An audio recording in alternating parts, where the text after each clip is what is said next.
Hey guys, Stealth here. In this very quick video, it's a gameplay video that originates from the stream that I did yesterday with TheFalo, OGLemonLarry and BaronVonBoyce. It was in the stream yesterday. We had a good amount of fun. We were all on TeamSpeak, we had great coordination, and we were here on Wanzan Harbor. We were up against three general decks, I think two land juts, I'm not entirely sure, and one Eurocore armored, which is a very interesting choice to use on a map which is this heavily urbanized. It was a low point tactical game, so we don't get a lot of units, and as you can see, this is pretty much all I can deploy. Two groups of elite Spetsnaz and one group of Nonas. And then I got a couple of points left, so I'm going for a TO62. What I wanted to show you by showing you this gameplay is that a combination of Spetsnaz and VDV can be very effective. I was working with OGLemonLarry and he was going with the VDVs while I was managing the Spetsnaz. And together you can engage armor with the VDVs and pretty much any kind of infantry that you come up against using the Spetsnaz. Now this deck is something that I had sitting in my armory. I hadn't tried it yet, but the reason for it, or the entire purpose of the deck, is to do well in urban areas. So it's a general USSR deck that has access to the Buratino, it has access to 14 elite Spetsnaz. I do have some anti-tank units in here, but for this round, for this match, we were going with a division of forces because we only had about, I think, 270 points of forces per person at the start of the game. So we're gonna get pretty damn cautious with what kind of units we were going to bring in. You can see that over here there's a pretty heavy skirmish going on between Follows, Commandosis versus light riflemen and a couple of smalls. And these smalls are getting quite annoying, but they're not firing their main weapon. They're not actually firing the small, which is interesting, because that could have probably finished off the Commandosis right quick.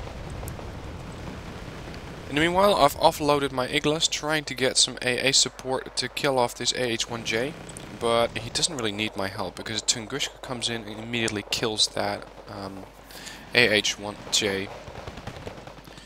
Now over here, we got some Marines. The problem is, my Spetsnaz cannot really effectively use that RPO Rice napalm launcher as long as the VDVs are in there. So I'm telling Larry to back off, so my VDVs can go to work.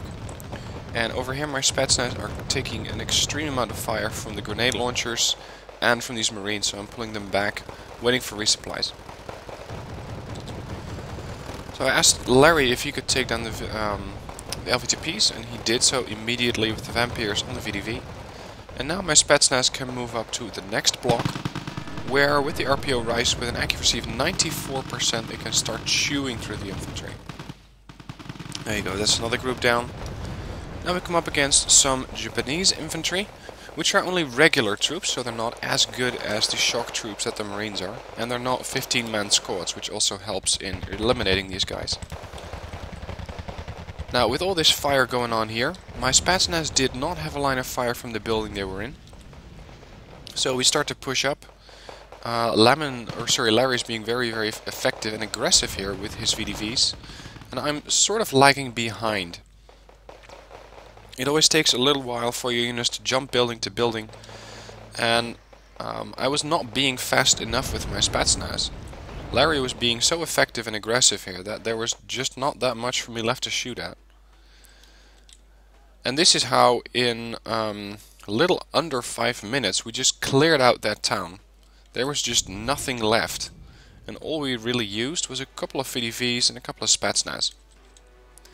Now there's a heavily wounded group of Spetsnaz here. I remember suddenly that I still have the TO62, which I had camping down here in the back, so a bit of micromanagement for bad micromanagement from my side there. Called in a BMP 685, nice and cheap unit, 30 points. Got a decent gun on it, although it's only 1925 meter range. And the ones I'm engaging are M36 tank destroyers. It is interesting to see these units over here, because they can be quite effective at providing fire support for units which are in the town, the infantry there. Unfortunately, I was taking a bit too much fire, because I had not expected the high rate of fire from the 4 of these. I thought, well, this thing can probably take that. Turned out it couldn't really, so I pulled it back a little bit. Bringing up a couple of Urals to get some resupplies for the VDVs, the Spetsnaz, and possibly some more units over here. And as I'm moving up with the Tu-62, I suddenly take quite a bit of fire from this group of infantry, who I thought we had killed, but who were still here. So the Spetsnaz take those out.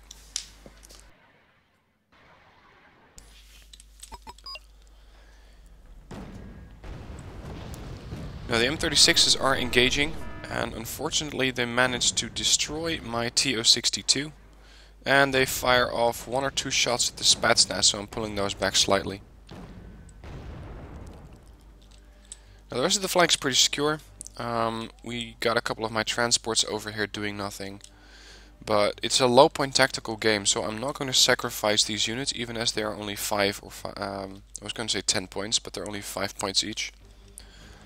I try not to lose any units in a tactical game. That's why you saw me pull back that group of Spetsnaz, which have now been completely resupplied with new guys. Because these guys are pretty expensive, 35 points. So you gotta be pretty smart and tactical about your units. Make sure they don't die, pull them back once they've taken too much fire. And now we had this town under control. The question is, how do you move up now? And we had Baron over here in the north. Was moving up with a couple of special forces, Formosas, FGBs and LSTRs. This is a very, very potent combination. LSTRs have the Igla and the Vampire, which makes them very, very capable. I suppose you could say more capable than the SAS at dealing with air and ground threats. FGB-40 are the slightly inferior version. They got the RPG-7V and the Strela 3. And then there's the Formosas with their grenade launcher, the Palad M. So if anyone encounters this group, unless it's a tank or a vehicle that can fire at great range or range greater than the Vampire or the RPG-7 can hit, this group can tackle anything that gets thrown at them.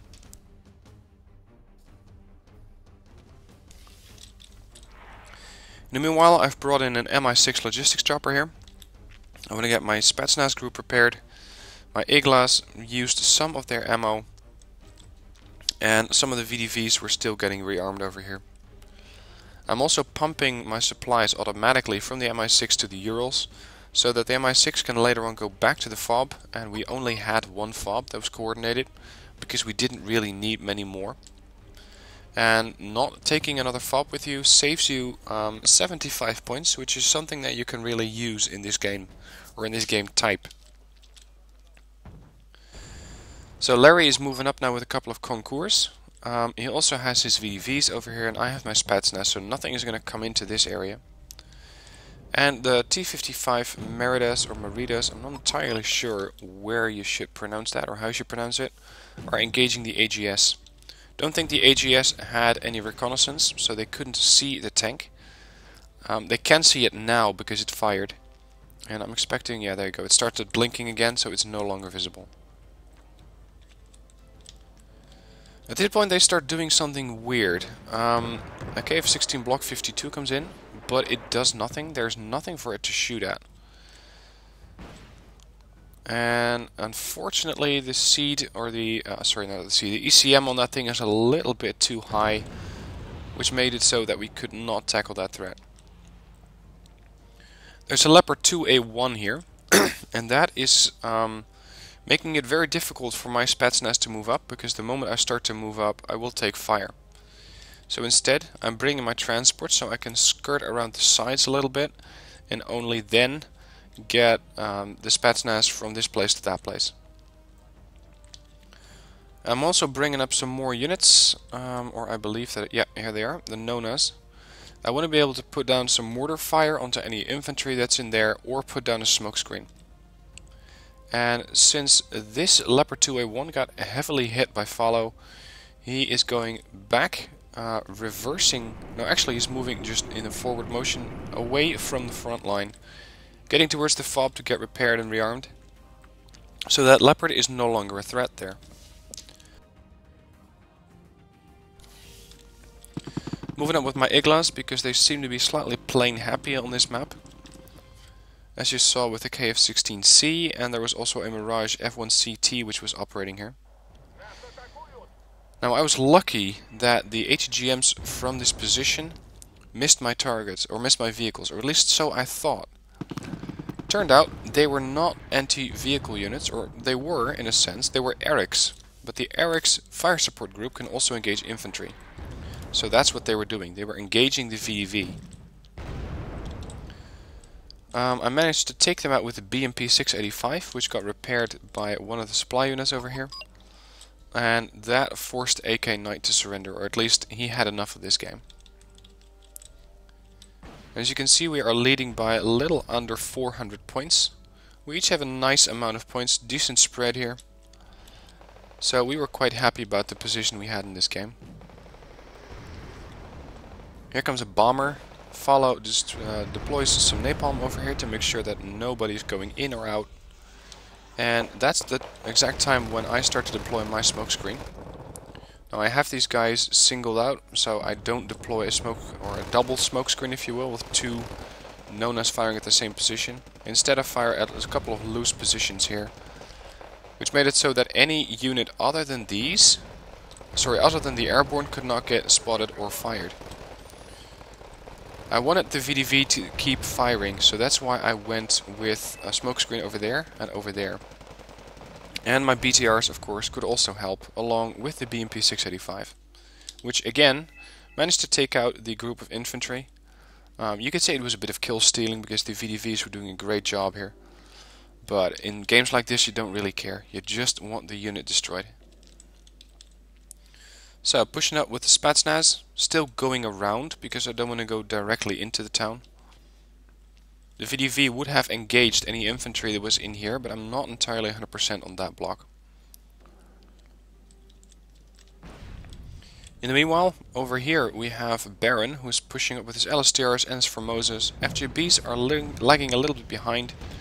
And over here I just managed to destroy two AMX-30B2s with one, or I suppose you could say two salvos of the Vampire. One missile each. I spot the CV. Mostly probably because the Formosas had some sort of line of sight on it, because we had no other reconnaissance unit here.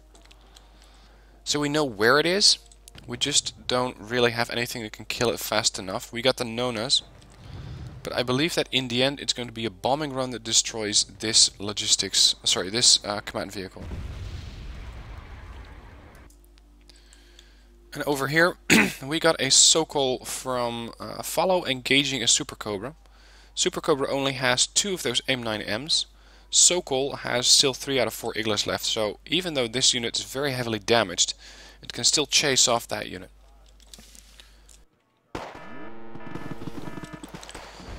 I finally find some new targets in the form of a couple of Rangers, so my Spetsnaz are going right back to work. Using the RPO Rice, but for some reason one squad was hiding back there. They probably couldn't get another building or something like that. So I only have one RPO, so I bring up my second squad and destroy the group of Rangers over here. I also dropped off my Igla ends. Spetsnaz are fast. You could walk this distance if you wanted to. Iglas are dead slow. These guys walk at 15 kilometers per hour. And that's why I used the BTRDs to transport them quickly from this position to over there. Otherwise it would have taken them a good 2 to 3 minutes to get there. Midnight Tragedy surrenders. We had also had Le Machine surrender. So right now it's only the Hans who is still here.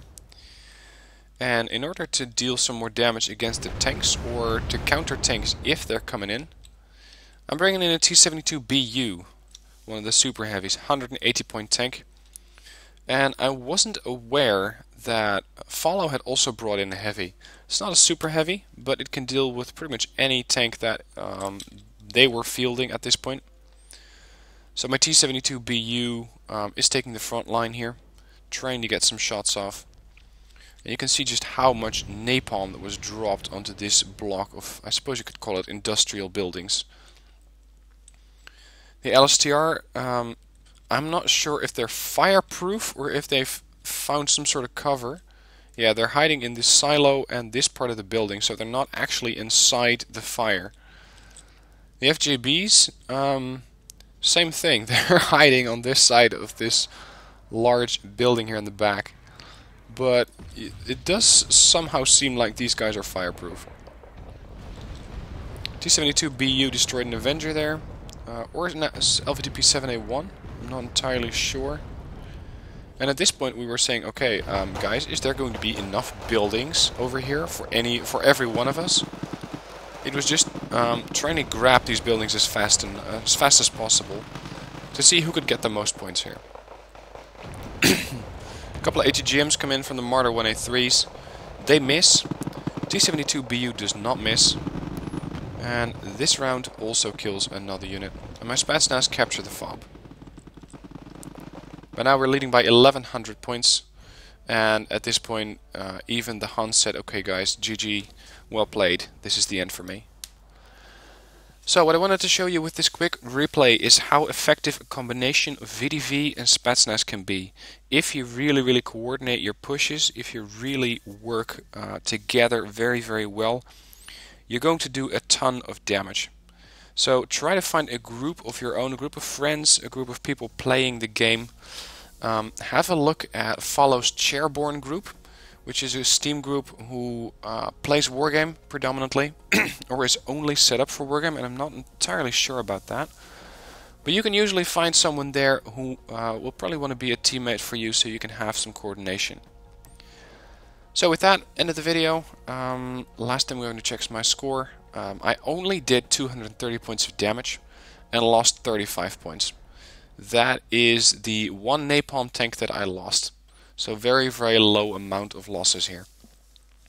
So with that, it's the end of the video. If you liked watching it, please hit the like button down below. If you want to see more, hit the subscribe button, because I try to have at least 1 or 2 videos up for Wargame every day. And I hope to continue this as the new game Active Aggression comes out. But that's going to be probably released in May, as far as I know now. So we're going to have to wait a little bit for that. And until then, we got Wargame. So with that, I'll hope to see you next time.